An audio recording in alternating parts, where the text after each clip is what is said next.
Today I'm going to go through a scenario, the attack scenario on the endpoint.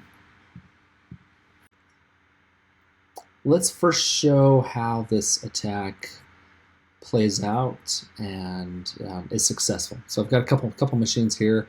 These should allow the attack to go straight through. So first and foremost, the attacker is going to send some email.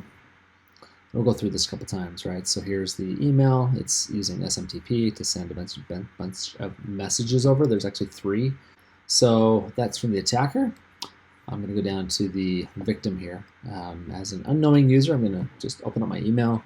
I see that there's Google account activity coming on, and you can see I've been sending myself some other email here, but this is the latest one, 1:01 a.m. You can see 1:02 a.m. It's not 1:01 a.m. where I am. It's only like 5 o'clock, 6 o'clock at night, so not bad at all. I'm going to click on it, but as a user, I don't know. I start looking at this, start scrolling around on it, and it disappeared.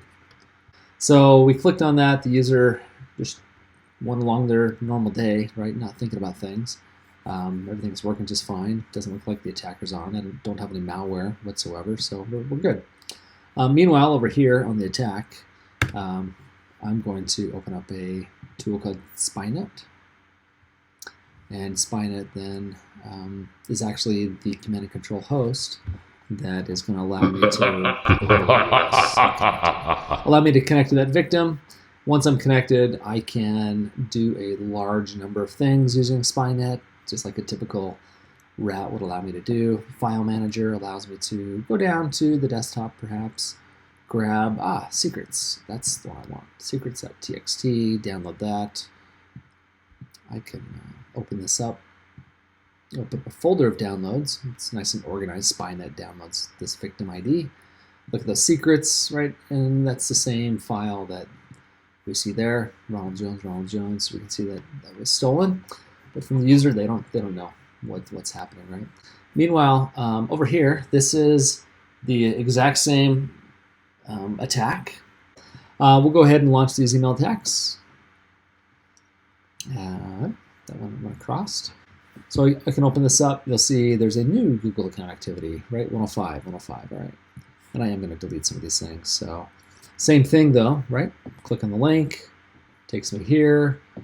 Except in this scenario, I've got blocking set up, right? So blocking is not going to allow, there it is. You see the deleted suspicious activity. But yeah, here on Spynet, right, nothing's happened. Right?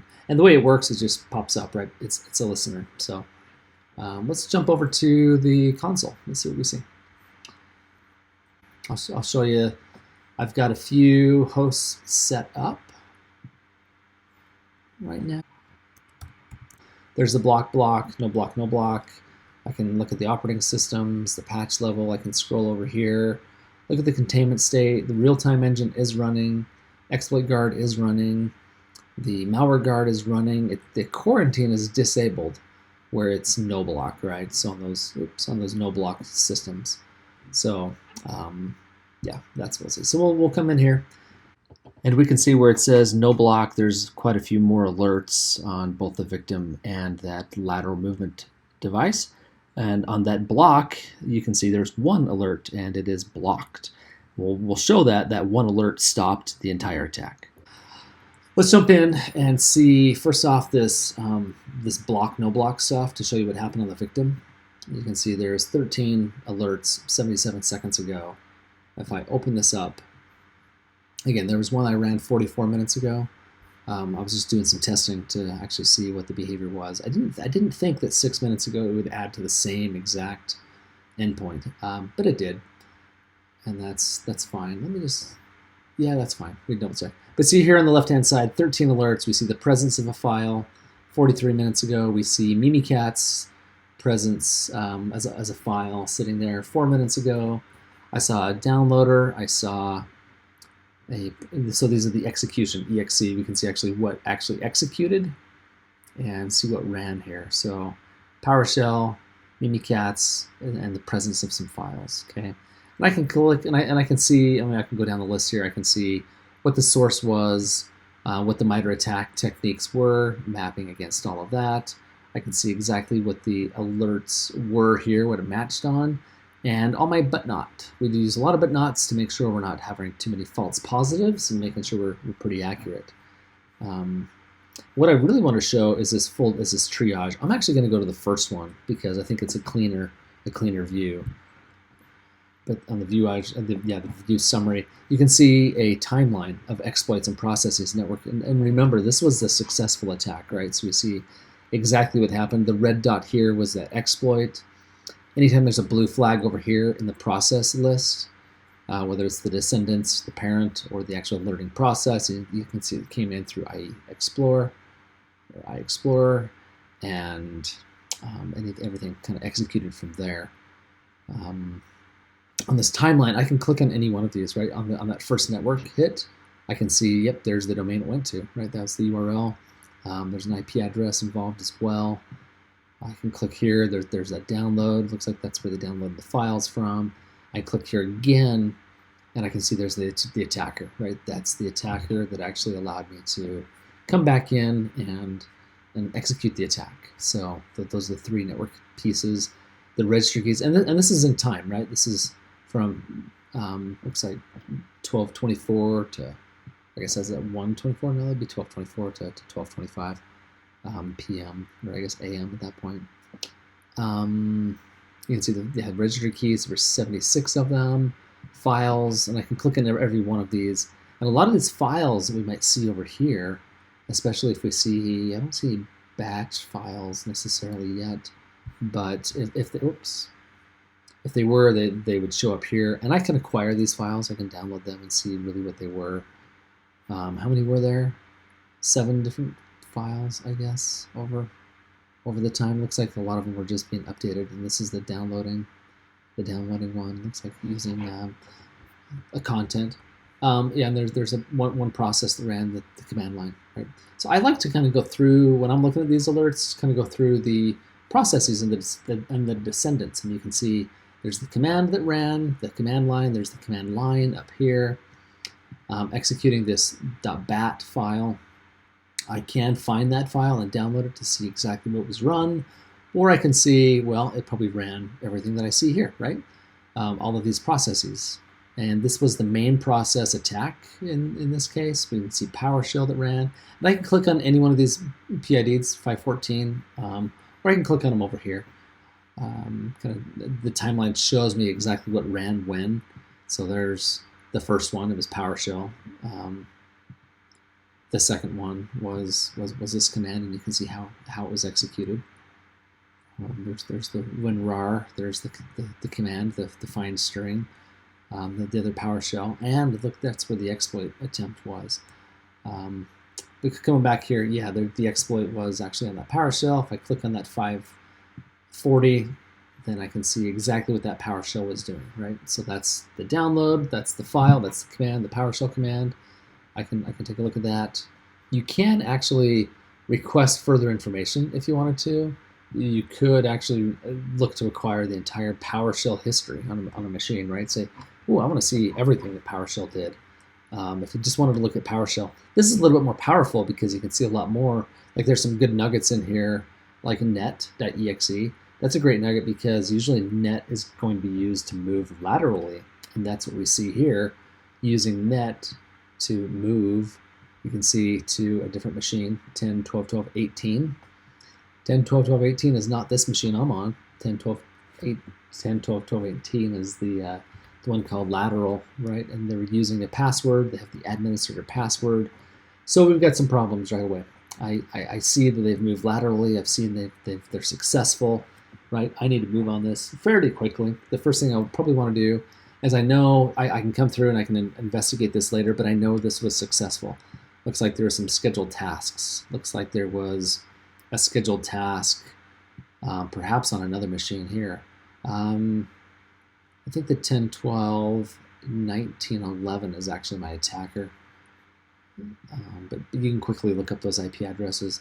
But so then the other thing you want to do is you want to go back to, just click the back arrow here. Excuse me. This was the BART victim, no block. We want to go back to the lateral, right, and see what that lateral block was. There are some alerts. Oh, that's the block one. We don't want to look at the block one right now. Here we go, the lateral no block, right? So here's the lateral movement on there. So we see, yeah, netcat reverse shell. We can see down below exactly what the line was here, right? We can see what files were accessed. Looks like Mimikatz. Mimikatz is credential editing, credential dumping here, PowerShell usage. So because we have these IP addresses that seem to be common, we've got this this 10, 12, 19, 11. I mean, yeah, I can go into the triage here and I can look at the triage summary and I can see kind of exactly what happened, the ps exec, the command here, right, running PowerShell, what the PowerShell was. We can see there's presence, there's execution. We can see these domains. Maybe that first domain is what we want to look at. Maybe it's this remote IP address is here. But I can click containment, but I want to contain everybody together. I mean, yeah, easy enough just to click contain. This guy's isolated. But in this case, I probably want to go into enterprise search and start searching for something, right? So here I can choose a lot of different things to search for. It could be a domain, could be an IP address, like an IP address that equals some IP. That I don't think that's necessarily going to tell me, hey, there was a network connection out here. But you can see this is a search where they were looking for the host set as anybody and looking for a DNS host name, right? I could actually run this. You can see there was actually 4 matches in this case. And in this case, I can come through and I can select, lateral movement and victims. There might be a couple of them, right? And I can come up here, and when I contain everybody, I can take them all offline together, right? Request containment. So I make sure I get everybody, not just 1 or 2. So the whole idea is let's make sure that we can identify quickly and easily if there's anybody that was impacted, right, above and beyond what we saw. But in this case, I feel pretty good. We can just come into the no block, and I can take an action to request containment. Click go. Then this will successfully be taken offline. So that's the no block. But let me show you. Remember, we ran this again that showed how we blocked it. So let's go into that block. Here we can see there was an exploit attempt, and you can see the fault garden IDT array, the memory manipulation, and the terminated process, right? That's as far as everything got from that exploit. Just real quick, back on the no block where we didn't block anything, I wanted to show we saw all of these observed behaviors, right? And so if we had been in blocking mode, we would have stopped this behavior from happening, and it would have prevented the execution of all of this other stuff on the command line, the Mimikatz, etc. These others are malware. Honestly, these other 3 here were alerts that really didn't have anything to do with the attack. And you can see this was 7 minutes ago, 7 minutes ago, 7 minutes ago, where our alert was 12 minutes ago. So really the only thing that we'd be able to see here is we blocked something. Whereas on the other side, we had 13 alerts. We saw this thing going on and on. We saw PowerShell. We saw everything else. In this case, we saw a fault guard in the IDT array, memory manipulation, and terminated process. Nothing to see here, right? Done. We really eliminated an entire potential bad remote access terminal, with callbacks and everything else. So